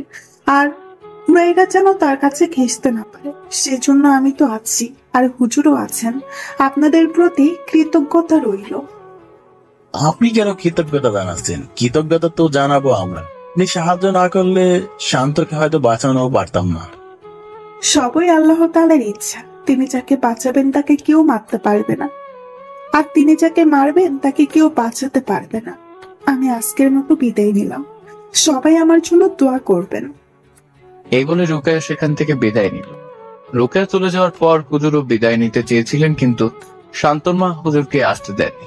সেই রাতে শিমুল আর হুজুর শান্তদের বাসায় থেকে গেলেন। শিমুল রাতে হুজুরের পাশেই ঘুমালো। ঘড়িতে রাত 1টা। হঠাৎ ঘুম ভাঙলো শান্তর। পুরো শরীর জ্বরে মনে হচ্ছে, হাতে ব্যথাও নেই। নীলবর্ণের ডাকটি যেন কোথায় মিলিয়ে গেছে। শান্ত হঠাৎ শুনতে পেল জানালার বাইরে থেকে কেউ বলছে, আমাকে ক্ষমা করে দিও শান্ত, আমি তোমাকে ভালোবেসে পেতে চেয়েছিলাম। তোমাকে পাওয়ার জন্য আমি যে পথ বেছে নিয়েছিলাম সেটা হয়তো সঠিক ছিল না। ভালো থেকো তুমি, তবে তুমি আমার হবে, হয়তো আজ, না হয় কাল। এই বলে হুরায়রা বিদায় নিল। শান্ত কথাগুলো মন দিয়ে শুনলো। কিছু বলতে গিয়েও সে বলতে পারল না। কি বলবে? বলার মতো কোনো শব্দ খুঁজে পাচ্ছে না। ঘুমে তার চোখ বন্ধ হয়ে আসছে। আবারও শুয়ে পড়লো বিছানায়। হারিয়ে গেল আরামের ঘুমে। জিনসাদ, হুজুর আর শিমুল শান্তদের ঘরে একই বিছানায় শুয়ে আছে। শিমুল নিশ্চিন্তে ঘুমালেও হুজুরের ঘুম লাগছে না। শান্ত কি কালকে পুরোপুরি সুস্থ হয়ে যাবে, নাকি রাতের মধ্যে ওই পরি অন্য কোনো ছলনার আশ্রয় নেবে? এসব বিষয় নিয়ে তিনি ভাবতে ভাবতে মসজিদের মিনার হতে ফজরের আজানের সুর ভেসে এলো। শিমুলকে ডেকে তুলে তাকে নিয়ে হুজুর ফজরের নামাজে গেল। নামাজ থেকে আসার পর দেখলেন শান্তর মা উঠে পড়েছেন। একা মানুষ, তারপরেও হুজুরের জন্য অনেক রকম নাস্তা তৈরি করেছেন। হুজুর এত সব নাস্তা দেখে বললেন, আপনি একা মানুষ, এত কষ্ট করে কেন এগুলো তৈরি করেছেন? শান্তর মা কাতর সুরে বললেন, হুজুর, আপনি আমার ছেলের জন্য যা করেছেন তার তুলনায় এইসব নাস্তা তো কিছুই না। শিমুলকে সাথে নিয়ে হুজুর নাস্তা শেষ করলেন। এরপর ধীরে ধীরে শান্তর ঘরের দিকে গেলেন। শান্ত ঘুম থেকে উঠে দাঁত ব্রাশ করছে। ছেলেকে রোগমুক্ত দেখে শান্তর মা অনেক খুশি হলেন। এরপর শান্তকে কিছু নাস্তা দিয়ে দিলেন খাওয়ার জন্য। হুজুর তাদের কাছ থেকে বিদায় নিলেন। যাওয়ার সময় শান্তর মা হুজুরের হাতে 30,000 টাকা দিয়ে বললেন, হুজুর, ইচ্ছে ছিল আপনাকে আরো বেশি দিই, কিন্তু এই মুহূর্তে ঘরে এতটুকুই ছিল। আপনার বিকাশ নাম্বারটা দিয়ে যাবেন, আমি আরো 20,000 টাকা পাঠিয়ে দেব। হুজুর অবাক হয়ে বললেন, আমাকে এত টাকা কেন দিচ্ছেন? টাকা 2-3 হাজার দিলেও তো অনেক বেশি। কি বলছেন হুজুর? ছেলেকে প্রথম দিন ডাক্তারের কাছে নিয়ে গিয়ে ডাক্তারের ফি, টেস্ট সব মিলিয়ে 8,000 খরচ হয়েছে। যদি এখনো তাকে ডাক্তারের চিকিৎসা করাতাম হয়তো ছেলে আমার ভালো হতো না, কিন্তু 50,000 টাকা তো খরচ হতোই। ডাক্তারকে যদি এত টাকা দিতে পারি তো আপনাকে কেন দেব না? আপনি আর মানা করবেন না প্লিজ। শান্তর মায়ের পীড়াপিড়িতে তিনি টাকা নিতে বাধ্য হলেন। তবে বিকাশ নাম্বার কিছুতেই দেননি। ওনার ভাষ্য মতেই টাকাই তিনি বেশি নিচ্ছেন। সবার কাছ থেকে বিদায় নিয়ে হুজুর নিজ বাড়ির উদ্দেশ্যে রওনা। শান্ত স্কুলের জন্য তৈরি হতে লাগলো। তখন শান্তর মা বললেন, আজ বাদ দে বাবা, কাল থেকে না হয় স্কুল যাবে। এর ওপর দিয়ে অনেক ধকল গেছে। মায়ের কথা শান্ত আজ স্কুলে গেল না। কিছুক্ষণ পরেই শান্তর বাবা ফোন করলেন। ছেলের অবস্থা সম্পর্কে জানতে চাইলেন। শান্তর মা সব ঘটনা খুলে বললেন।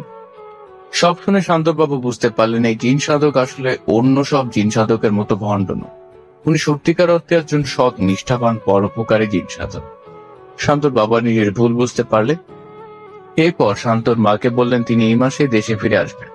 আসার পর হুজুরের সাথে দেখা করবেন। বিকেলে আবারও পাড়ার মাঠ জমে উঠল। এই 2 দিন শান্ত আর শিমুল মাঠে খেলতে যায়নি, তাই মাঠের অন্যরা তাদের অনেক মিস করেছে। আজ তারা মাঠে যাওয়ায় সবাই খুব খুশি। সারা বিকেল খেলাধুলা করে দুজনে একসাথে বাড়ি ফিরে এলো। ছেলেকে এমন হাসি খুশি দেখে শান্তর মাও বেজায় খুশি। পরের দিন থেকে শান্ত যথারীতি স্কুলে যেতে শুরু করলো। ইদানিং শান্তর মধ্যে একটা ভালো পরিবর্তন লক্ষ্য করা যাচ্ছে। সে আগের চেয়ে পড়ায় অনেক বেশি মনোযোগী। স্কুলের স্যাররাও এটা দেখে অবাক যে শান্ত পড়ালেখার কথা শুনলেই মাথা ব্যথা শুরু হয়ে যেত।